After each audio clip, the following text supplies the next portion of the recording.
What if I told you about a plant with properties that sound, well, biologically impossible? A plant that was celebrated for centuries, perfected by some brilliant researchers, and then almost systematically erased from history. Let's dig into the story of the plant that could completely change how you think about fertility forever. Okay, first, let's just start with a number that sounds completely made up. 100 tons per acre. And no, that is not a typo. British agricultural trials back in the 60s documented this absolutely staggering yield year after year on soil so bad that other crops just wouldn't even grow. I mean, to put that in perspective, that level of biomass production, it just shouldn't be possible. And then you've got the speed. You know, when you use it as a green manure, this plant doesn't take weeks to break down like clover or alfalfa. Nope.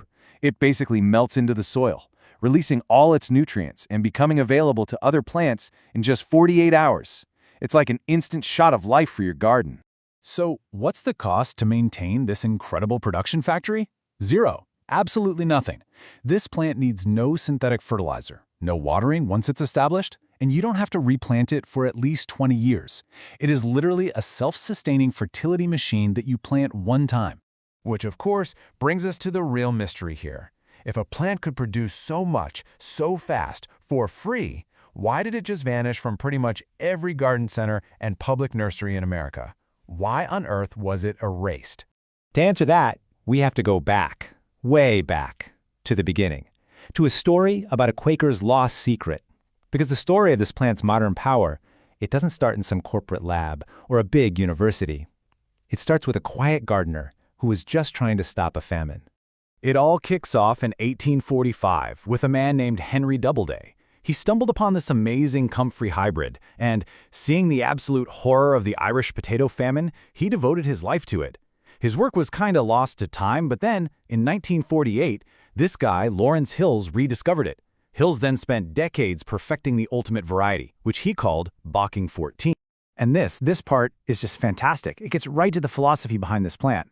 Lawrence Hills didn't patent his creation. He didn't try to get rich off of it. He believed this plant belonged to everyone. So he literally mailed root cuttings for free to anyone in the world who asked for them, making sure it could never, ever be monopolized.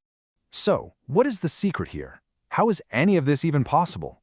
Well, the science behind it is actually shockingly simple. It's just this incredibly elegant piece of natural engineering.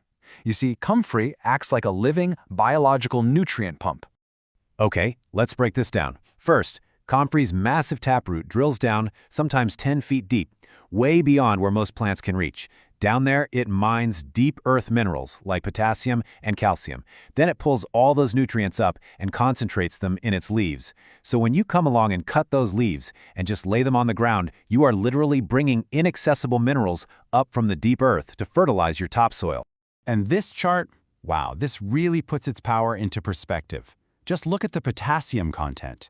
Farmyard manure, right? A classic fertilizer. It rarely gets above 1.5% potassium. The dried leaves of Bocking 14 Comfrey? Over 7%.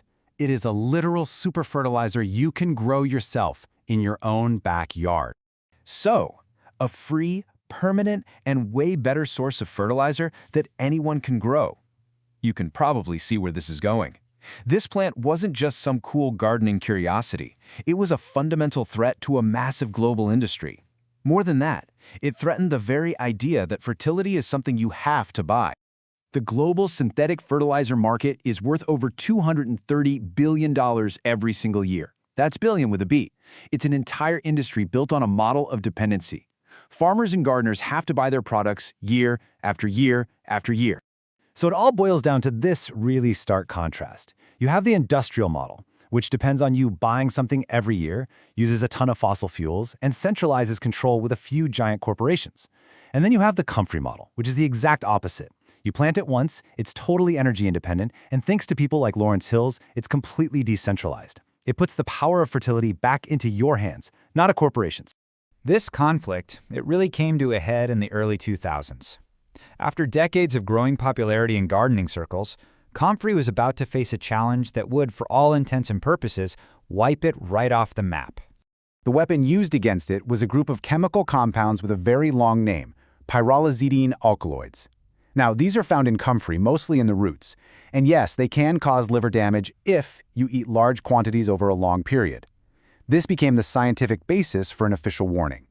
But the real key here is in the sequence of events. On July 6, 2001, the FDA issued a very specific, very narrow warning. They advised against the internal use of Comfrey dietary supplements, pills and teas. The warning was about eating it. But the media storm that followed just completely blurred that line. Headlines just screamed toxic plant. And the effect? It was immediate and catastrophic for its reputation. Fearing lawsuits, garden centers across the country just pulled it from their shelves, and within about 5 years, it was basically gone from the mainstream. Now, what makes all of this so curious is the timing. In 2001, the fertilizer industry was dealing with skyrocketing natural gas prices, which is a key ingredient for them, and it was consolidating into just a few massive players. And right at that exact moment, the one plant that offered total independence from their products was conveniently declared too dangerous to sell to the public. But here's the thing about Comfrey. It was practically designed to be resilient. The story doesn't end with it being pulled from garden centers. No, it just went underground. Let's just quickly review the traits that make this Bocking 14 so incredible. It's sterile, so it won't take over your yard like a weed. It's drought-proof, it's cold-hardy down to -30, and pests just leave it alone. And, most importantly, because Lawrence Hills gave it away freely, it's unpatentable. No corporation can control it. It is the very definition of resilient abundance.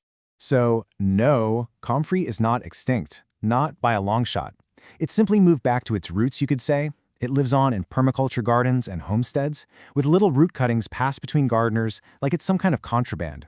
It's living proof that some things just can't be controlled, and it's a direct challenge to a system that needs us to keep buying things. Ultimately, this whole story reveals a really powerful idea. Fertility doesn't have to come from a bag. True, sustainable abundance can be grown. The forces that tried to erase Comfrey, well, they relied on us forgetting that. So the only question that's left is, will you remember? Will you plant it?